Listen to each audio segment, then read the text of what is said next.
आप भी कंफ्यूज होते होगा कि कहां पे मुझे मेड शब्द के साथ ऑफ बोलना चाहिए और कहां मुझे मेड के साथ फ्रॉम बोलना चाहिए।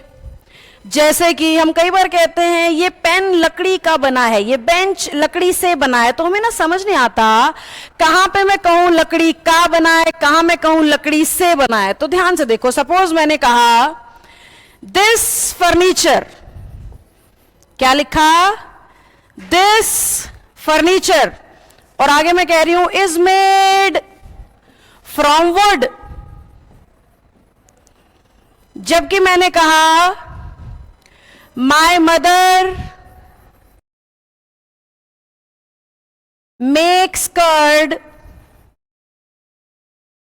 From milk. देखो, अगर हम ध्यान से देखें तो ऊपर वाले सेंटेंस में हम कह रहे हैं भाई फर्नीचर ना लकड़ी से बना है, नीचे मैं कह रही हूं मेरी मां ना दूध से दही बना देती है। अब जब मेरी मां दूध से दही बना देती है तो हमें क्या फीलिंग आ रही है, से वाली। लकड़ी से फर्नीचर बना है, उसमें भी से वाली। अगर हम कहें दही दूध की बनती है तो लगेगा ये भी सही है, या हम कहें भाई लकड़ी का फर्नीचर बना रखा है, ये भी सुनने में सही लगेगा। तो कहां पे कौन से वाले को यूज करें, आखिर इस दुविधा को दूर कैसे करें। तो बड़ा सिंपल सा फैक्ट बताऊंगी, ध्यान से सुनना। जहां पे भी आप मेड के साथ ऑफ लगाना चाहते हो, दो चीजों का जो बदलाव है ना वो फिजिकल होना चाहिए, यानी उनके आकार, रंग, रूप, शेप में परिवर्तन होना चाहिए, ना कि उनकी ऑथेंटिसिटी में, उनकी ओरिजिनलिटी में। जैसे कि फर्नीचर के अंदर भी लकड़ी है, पेड़ में भी लकड़ी है, कुर्सी में भी लकड़ी है, हर जगह लकड़ी ही है, बस उसका शेप, रंग, रूप चेंज हो रहा है, सिर्फ बाहरी परिवर्तन हो रहा है।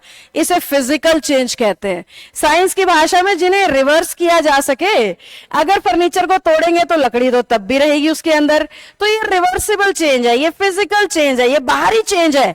तो ऐसे जब कोई चीज बदले ना तो लगाते हैं मेड के साथ ऑफ। और अगर चेंज हो जाए इनसाइड आउट, अंदर से बाहर से सब बदल गया, केमिकल चेंज, जिसमें पूरी तरीके से गुण दोष सब बदल जाते हैं, आकार, शेप, रंग के अलावा, तो हमें कहना होता है मेड फ्रॉम। अब मैंने अगर दूध से दही बनाई है तो मेरे हिसाब से तो ये केमिकल चेंज है, सारा ही कुछ तो बदल गया। अब दही को कितना ही फेंट लो, कूट लो, पीट लो, दूध तो नहीं बनने वाला। तो ये तो इरिवर्सिबल चेंज है, यानी ये केमिकली बदल गई है चीज, और केमिकली बदल गई है तो आई शुड से ऑफ। जबकि लकड़ी से जब फर्नीचर बना तो केमिकली नहीं बदला था, सिर्फ फिजिकल चेंज हुआ था, तो उस केस में हमारा क्या सही होना चाहिए, फ्रॉम सही होना चाहिए। जैसे ये इयररिंग्स जो है वो सोने के बने हैं, अब गोल्ड तो इसमें है ही, इयररिंग हो तो भी गोल्ड है, गोल्ड है तो भी गोल्ड है, तो ये तो फिजिकल चेंज हुआ, तो I should use from in this case. जबकि जो आप नोटबुक देखते हो, पेज देखते हो, वो वुड पल्प से बनता है। जो पेपर होता है नोटबुक्स के अंदर, कॉपियों के अंदर, वो किससे बनता है, वुड पल्प से। वुड पल्प पूरी तरह से बदल चुका है, तो उस केस में क्या होना चाहिए, ऑफ होना चाहिए। जहां जहां पर भी हम कंप्लीट चेंज दिखाएंगे फ्रॉम, जहां जहां भी सिर्फ बाहरी चेंज दिखाएंगे ऑफ। तो जब वुड पल्प से पेपर बना तो कैसा चेंज हुआ, कंप्लीट चेंज हो गया, फ्रॉम लगेगा।